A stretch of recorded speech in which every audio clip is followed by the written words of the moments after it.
Voilà, je m'appelle Marie Marion, je suis responsable des fonctions transversales de la conformité au sein du groupe CACEIS. Ce groupe est donc appartient, au Crédit Agricole. Je m'adresse à vous aujourd'hui en tant qu'animatrice de l'Observatoire de la conformité. Et à ce titre, on va vous présenter l'actualité de la conformité avec, mes collègues et confrères Delphine Jouy et Augustin Bayot. Je vais commencer par une rétrospective 2022. Et puis ensuite, on va partir vers le futur qui vient de débuter, 2023, les perspectives 2023. Donc, euh, cette réunion de l'Observatoire de la conformité, il est composé, vous voyez, de nombreux membres. Je ne vais pas tous les citer parce que je risquerais de commettre des impairs en oubliant certains d'entre vous. Voilà, on travaille de façon très collective, on fait beaucoup de partage de bonnes pratiques. Pour mémoire, la conformité, c'est toujours le bon sens, trouver des solutions pratiques à des réglementations en effet de plus en plus complexes. Comme l'a souligné Pierre au début de l'introduction, voilà, donc on est plus fort ensemble quand on travaille de façon collective à répondre à des consultations ou à faire preuve de proactivité vis-à-vis des régulateurs. Eh bien, ça nous permet de mieux maîtriser cet environnement réglementaire. Alors, pour commencer par la rétrospective, donc, vous voyez sur votre gauche les différentes consultations qu'on a traitées. Donc, on appelle ça en anglais Call for Evidence, mais c'est exactement la même chose. Donc, on a plusieurs exemples de thématiques que j'ai pu vous indiquer. Donc, le régime pilote qui va être exposé de façon beaucoup plus profonde et précise par David Poirier un petit peu plus tard lors de la conférence. Les ratings ESG, les réglementations MiFID, MiFIR, Sustainability et Appropriateness, SRD2 et les impacts du règlement PRIPS. Donc, ces thématiques, on les étudie et on fait en sorte de pouvoir comprendre comment les mettre en pratique au sein de nos établissements suite à des demandes. Nos demandeurs, nos principaux demandeurs, vous les voyez sur la droite de la présentation, ça va être l'ESMA, ça va être l'Autorité des marchés financiers, mais également la Commission européenne. Donc, ce travail collaboratif, il se retranscrit dans différents groupes de travail de France Post Marché. On travaille main dans la main et en collaboration étroite avec le groupe de travail Market Data Management, le groupe de travail Flux et Stock OPC, dépositaires, conservateurs et aussi juridiques, aujourd'hui représentés par David. Voilà. Donc, j'ai débuté cette animation de la conformité, de l'Observatoire de la conformité, l'été dernier, puisqu'avant, vous aviez dû rencontrer ou entendu Eliane Mesiani, qui est la responsable des affaires publiques de CACEIS. Donc, depuis l'été dernier, un certain nombre de panoramas de sujets ont été traités en 2022.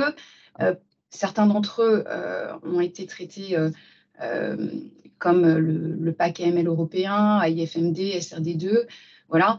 On a ici fait un focus sur la crise russo-ukrainienne parce que, bon, voilà, on a tous vécu ça cette année et on a essayé de trouver des solutions très pratiques d'interprétation de textes. Si on devait en fait présenter la crise autour d'un point de vue de sanctions internationales, il y a eu 3 effets majeurs de cette crise. C'est-à-dire qu'on a premièrement pris conscience que les titres étaient utilisés comme un véhicule de sanctions. On a eu un rythme effréné vers lequel on a dû faire face de publication des sanctions. On a eu notamment plusieurs institutions dans différents pays occidentaux qui ont généré un nombre de publications importants, tels que l'OFAC. Vous pouvez voir 5 executive orders, 4 nouvelles directives, 59 licences générales, c'est assez monstrueux. L'Union européenne a mis en place 12 nouveaux règlements modifiant et étendant les règlements préexistants.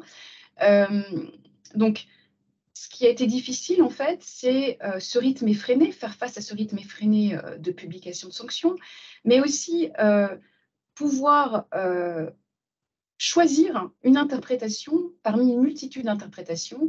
Il y avait à la fois une divergence d'interprétation au sein même de l'Union européenne, hein, mais aussi une divergence d'application sur les titres.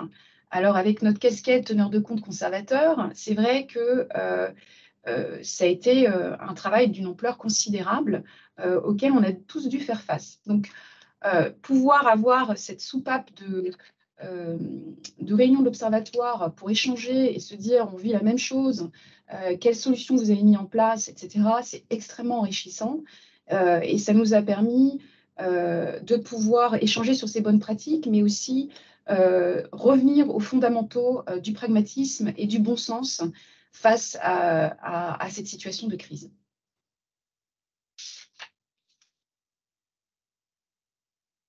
Alors, je voulais vous faire un zoom sur deux dossiers traités en 2022. On a eu la chance d'avoir une présentation à la réunion de l'Observatoire par Corinne Sauchin-Michel, qui est responsable du groupe de travail fonction dépositaire, enfin, en tout cas qui est membre de ce groupe, plus exactement. Donc, ce groupe dépositaire a été sollicité par l'AMF pour travailler sur un cadre opérationnel robuste qui permettrait aux dépositaires de mener à bien leur mission de contrôle des contraintes extra-financières, ces fameuses données extra-financières des OPCVM. Donc, il en est ressorti 6 indicateurs de ce groupe de travail. L'objectif, c'était de mettre en place un échange d'informations périodique entre la société de gestion et le dépositaire sur ces résultats de contrôle avec les indicateurs identifiés hein, que je vous ai indiqués un peu plus haut, 6 indicateurs au total. Et le dépositaire, pour le moment, ne dispose pas d'informations permettant un contrôle indépendant. Donc, l'objectif, c'est de communiquer sur la place une charte de bonnes pratiques co-signée par les associations et sous l'égide de l'autorité des marchés financiers. Donc, c'est toujours d'avoir une voix commune via le vecteur de France Post Marché vis-à-vis des autorités de tutelle. Alors ça, c'était pour le premier zoom que je voulais réaliser. Le deuxième, c'est au sujet d'un contrôle spot AMF qu'un certain nombre d'établissements qui sont membres donc, de la réunion de l'Observatoire qui donc, ont eu ce contrôle spot de l'AMF au début de l'année 2022 dans le domaine de l'entrée en relation avec nos clients sociétés de gestion et notamment en matière de conflit d'intérêts et d'indépendance. Donc, ces conflits d'intérêts et indépendance qui sont mentionnés dans le élément délégué qui est cité ici, 2016, donc, a donné lieu à un groupe de travail au sein de la réunion de l'Observatoire de la conformité, avec plusieurs membres autour de la table, notamment SG2S, BNP Paribas, donc la Banque Postale, CMCCI, ces titres.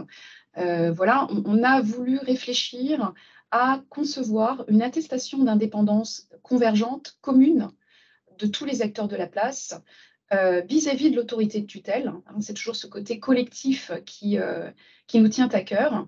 Et également définir une méthodologie des contrôles qu'on avait à appliquer sur ce périmètre.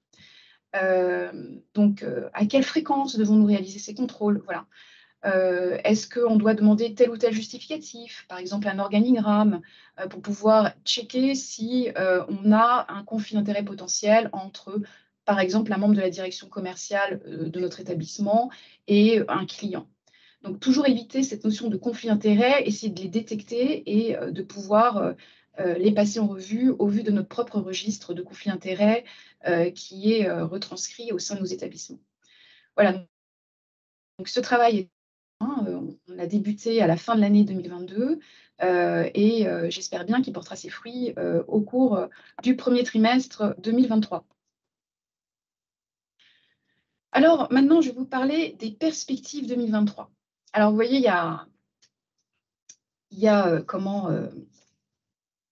beaucoup de réglementations, hein, beaucoup de réglementations. Donc nous, ce qu'on a cherché à faire, c'est qu'on est allé voir les vœux de l'autorité des marchés financiers en se disant, quels sont les thèmes où on va être susceptible d'être contrôlé ou analysé ou supervisé à notre sens, en 2023. Donc, on a été assez malin. On est allé regarder les vœux de Marie-Anne Barba-Layani, qui est la nouvelle présidente de l'Autorité des marchés financiers. Et ce qu'on en a ressorti, c'est que l'AMF souhaitait poursuivre son engagement pour la finance durable, mais également pour l'innovation financière. Alors, l'innovation, David vous en donnera beaucoup plus de détails que moi, donc en troisième partie de cette conférence.